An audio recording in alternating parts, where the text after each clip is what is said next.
नमस्कार। आज हम लोकगीतों की दुनिया में थोड़ा गहरे उतर रहे हैं और हमारे हाथ लगी है एक बहुत ही जानी पहचानी धुन और उसके बोल। ये है कजरी। जी, कजरी। हाँ, खास तौर पे बरसात के मौसम मतलब सावन से जुड़ी हुई। तो हमारे पास इस गीत की कुछ पंक्तियां हैं और आज हम यही कोशिश करेंगे कि इन पंक्तियों के जरिए वो सावन का एहसास, उसकी छवियां और उससे जुड़ी जो भावनाएं हैं उन्हें समझे। बिल्कुल, ये सिर्फ मौसम का बयान नहीं है, है ना? ये तो एक पूरा सांस्कृतिक अनुभव है, जिसे इन गीतों ने सदियों से सहेज कर रखा है। सही कहा। ये पीढ़ी दर पीढ़ी चला आ रहा है। तो चलिए देखते हैं कि ये जो सरल सी दिखने वाली पंक्तियां हैं, ये अपने अंदर क्या कुछ समेटे हुए हैं और क्यों ये आज भी इतनी मायने रखती हैं। ज़रूर, ज़रूर। तो शुरू करते हैं पहली पंक्ति से। ये है, सावन आए गए मन भावन, बदरा घे घिर आवेना। और साथ में ये सावन की टेक है जो बार बार आती है। हाँ, वो टेक बहुत ज़रूरी है। पहली ही पंक्ति मतलब मन में एक खुशी सी भर देती है कि वो सावन आ गया जो मन को भाता है और बादल भी धीरे धीरे घिरने लगे हैं। ये मनभावन शब्द कितना खास है यहाँ। बिल्कुल, ये मन-भावन शब्द ही जैसे कजरी की आत्मा को पकड़ लेता है। ये सिर्फ ये नहीं कह रहा कि सावन का महीना आ गया, नहीं। ये कह रहा है कि वो आया है जो मन को प्रिय है, जो सुकून देता है। अब सोचिए, उस तपती गर्मी के बाद जब बारिश की उम्मीद जगती है, हाँ। तो वो मौसम सिर्फ सुहाना नहीं होता, वो सचमुच मन-भावन हो जाता है। और ये उत्तर भारत की जो कृषि प्रधान संस्कृति है, उससे भी जुड़ा है, अच्छा। जहां मानसून का आना मतलब जीवनदायी होता है। और बदरा घिर-घिर आवे ना, ये सिर्फ बादलों का आना नहीं है, ये उस उम्मीद का, उस इंतजार का धीरे-धीरे बढ़ना है, एक धीमा सुकून देने वाला बदलाव। हम्म। तो पहली पंक्ति ही एक भावनात्मक माहौल तैयार कर देती है, राहत और खुशी का। हाँ, ये बात तो है। मतलब सिर्फ मौसम का बदलाव नहीं, एक एक मानसिक बदलाव भी है। बिल्कुल। और उस इंतजार के बाद फिर क्या होता है? अगली पंक्ति कहती है, बदरा गरजे बिजुरी चमके पवन चलती पुरवैयाना। अब माहौल थोड़ा नाटकीय हो गया। हाँ, एकदम। बादलों की गड़गड़ाहट, बिजली की चमक और साथ में पुरवैया हवा।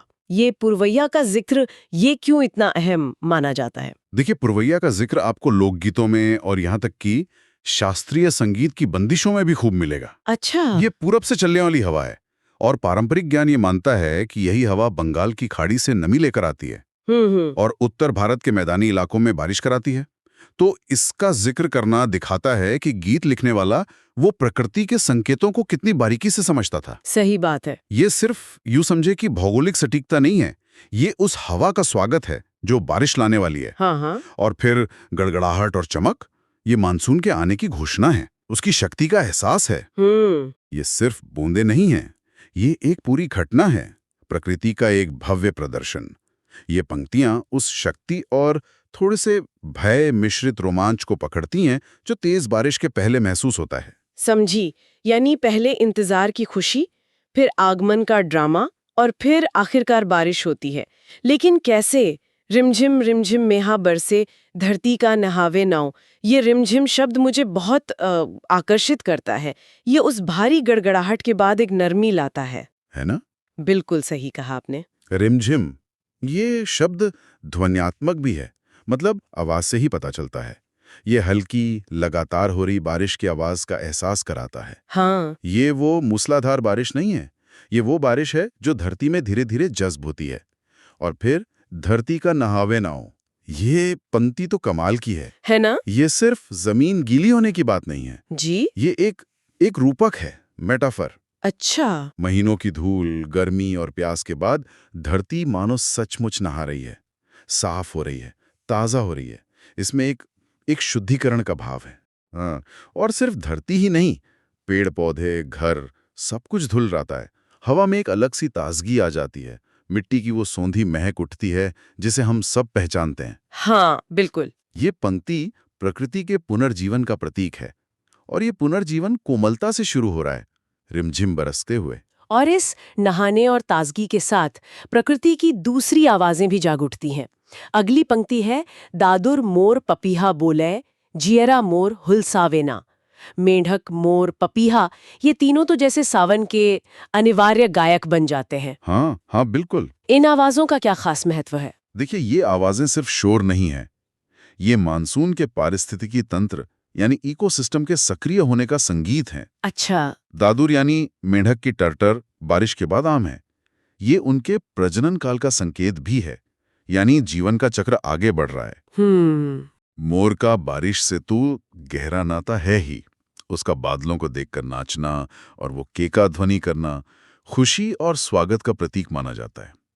कई जगह उसे पवित्र भी मानते हैं। हाँ, सुना है। और पपीहा, जिसकी पी कहाँ या पीयू पीयू की रट प्रसिद्ध है, वो थोड़ा जटिल है। कुछ लोग इसे खुशी की पुकार मानते हैं तो कुछ इसे विरह की, प्रियतम की पुकार से जोड़ते हैं। अच्छा। हाँ, चाहे जो भी हो, ये तीनों आवाजें मिलकर सावन का एक पूरा साउंडस्केप रचती हैं। और गीतकार कहता है, जियरा मोर हुलसावेना, मतलब इन आवाजों को सुनकर मेरा मन उल्लास से भर जाता है। वाह। ये दिखाता है कि इंसान सिर्फ दर्शक नहीं है, वो प्रकृति के इस उत्सव में भावनात्मक रूप से शामिल है। उसकी खुशी प्रकृति की खुशी से जुड़ी हुई है। दिन के ये नज़ारे और आवाजें तो हैं ही, पर रात का भी एक अलग ही रूप है सावन में। हाँ, अगली पंक्ति है, जगमग जगमग जुगनू डोले, सबके जेरा लुभावे ना। हाँ, दिन की गड़गड़ाहट और बारिश के बाद रात में ये टिमटिमाते जुगनू, ये तो बिल्कुल जादुई सा लगता है। हाँ बिल्कुल, जादुई। जुगनुओं का दिखना भी बारिश के मौसम से जुड़ा है, खासकर जब हवा में नमी हो और आसपास हरियाली ज्यादा हो। ये रात के अंधेरे में टिमटिमाती रोशनी एक बहुत ही शांत और रहस्यमय माहौल बनाती है। दिन के शोर और हलचल के बाद रात की ये खामोश जगमगाहट एक अलग तरह का सुकून देती है। सही। ये पंक्ति गीत के दृश्य चित्रण को, मतलब विजुअल इमेजिनरी को, और गहरा करती है। ये दिखाती है कि कवि ने मानसून के अनुभव को सिर्फ दिन के उजाले में ही नहीं, बल्कि रात के अंधेरे में भी महसूस किया है। ये जुगनू एक तरह से प्रकृति के छोटे छोटे दीपक जैसे लगते हैं, जो उत्सव को रात में भी जारी रखते हैं। और सबके जियरा लुभावें ना, ये बताता है कि ये नज़ारा सिर्फ सुंदर नहीं है, ये मन को मोह लेने वाला है, आकर्षित करने वाला है। दिन रात के नज़ारे और आवाजों के बाद अब बात आती है उस चीज की जो बारिश सबसे ज्यादा करती है, हरियाली। हाँ बिल्कुल। लता बेल सब फूलन लागी, महकी डरिया डरिया ना। ऐसा लगता है जैसे पूरी वनस्पति जगत में एक नई जान आ गई है। बिल्कुल। ये पंक्तियां मॉनसून के सबसे स्पष्ट प्रभाव को दर्शाती हैं, नवीनीकरण और प्रचुरता। हाँ। गर्मी में जो लताएं बेलें शायद सूखी या मुरझाई सी लगती हैं, जी, बारिश की कुछ फुहारों के बाद ही उनमें नई पत्तियां आने लगती हैं, कलियां खिलने लगती हैं। फूलन लागी यानी वो फूलों से लदने लगी हैं। और सिर्फ दिख नहीं रही, बल्कि महकी डरिया डरियाना, उनकी खुशबू हर डाली से, हर दिशा से आ रही है। वाह। ये सिर्फ आंखों का नहीं, नाक का भी अनुभव है। ये पंक्तियां प्रकृति की उर्वरता, उसकी फर्टिलिटी और जीवन शक्ति का उत्सव हैं। ये दिखाती हैं कि बारिश सिर्फ पानी नहीं है, वो जीवन लाने वाली शक्ति है, जो सोई हुई प्रकृति को जगाकर उसे सजा देती है, महका देती है।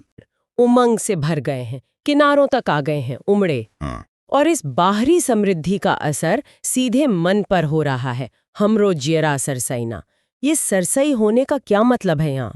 सरसई शब्द सरस से बना है, जिसका मतलब होता है रस से भरा हुआ, जीवंत, आनंदित। अच्छा। तो जैसे नदियां और तालाब पानी से लबालब होकर उमड़ रहे हैं, वैसे ही इंसान का मन भी खुशी, ताजगी और एक तरह की भावनात्मक परिपूर्णता से भर गया है। ये पंक्ति बाहरी दुनिया और भीतरी दुनिया के बीच एक गहरे संबंध को उजागर करती है। प्रकृति की समृद्धि देखकर इंसान का मन भी समृद्ध भरा है। सही। यहाँ प्रकृति सिर्फ पृष्ठभूमि नहीं है, वो इंसान की भावनाओं को सीधे तौर पर प्रभावित कर रही है, बल्कि दोनों एक ही लय में महसूस कर रहे हैं, ऐसा लगता है। पानी का भरना सिर्फ भौतिक घटना नहीं है, वो एक भावनात्मक अनुभव भी बन जाता है, संतोष का, बहुतायत का। उमंगी भरे शब्द भी देखिए, जैसे नदियां तालाब खुशी से उमड़ रहे हों। ये बाहरी और भीतरी दुनिया का तालमेल बहुत सुंदर है। अब तक गीत पूरी तरह से प्रकृति और उसके प्रभाव पर केंद्रित था, लेकिन जो आखिरी पंक्ति है वो थोड़ी अलग दिशा में जाती है। हाँ, थोड़ी अलग है। शंकर कहें बेग चलो सजनी, बंसिया श्याम बजावे ना। यहाँ अचानक एक मानवीय संवाद और कृष्ण का जिक्र आ जाता है।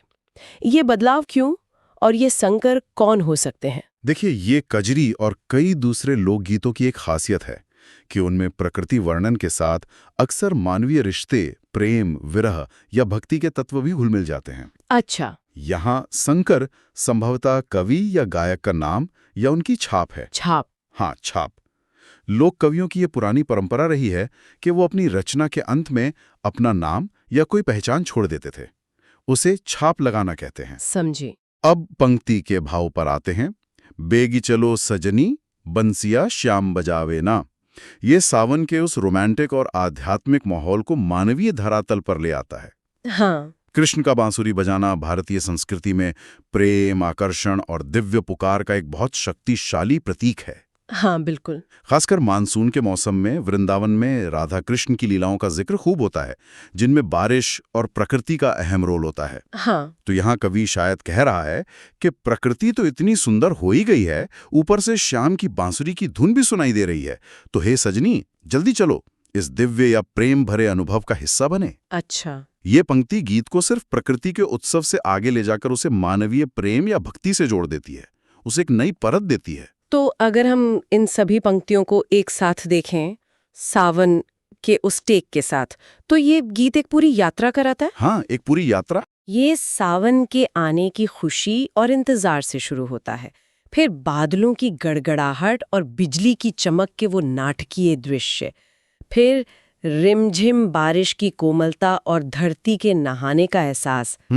फिर मेंढक, मोर, पपीहे की आवाजों से प्रकृति का संगीत, रात में जुगनुओं की जगमगाहट, हाँ। लताओं बेलों का खिलना और महकना, नदियों तालाबों के भरने से मन की खुशी को जोड़ना, और अंत में कृष्ण की बांसुरी की धुन से मानवीय प्रेम या भक्ति तक ले जाना।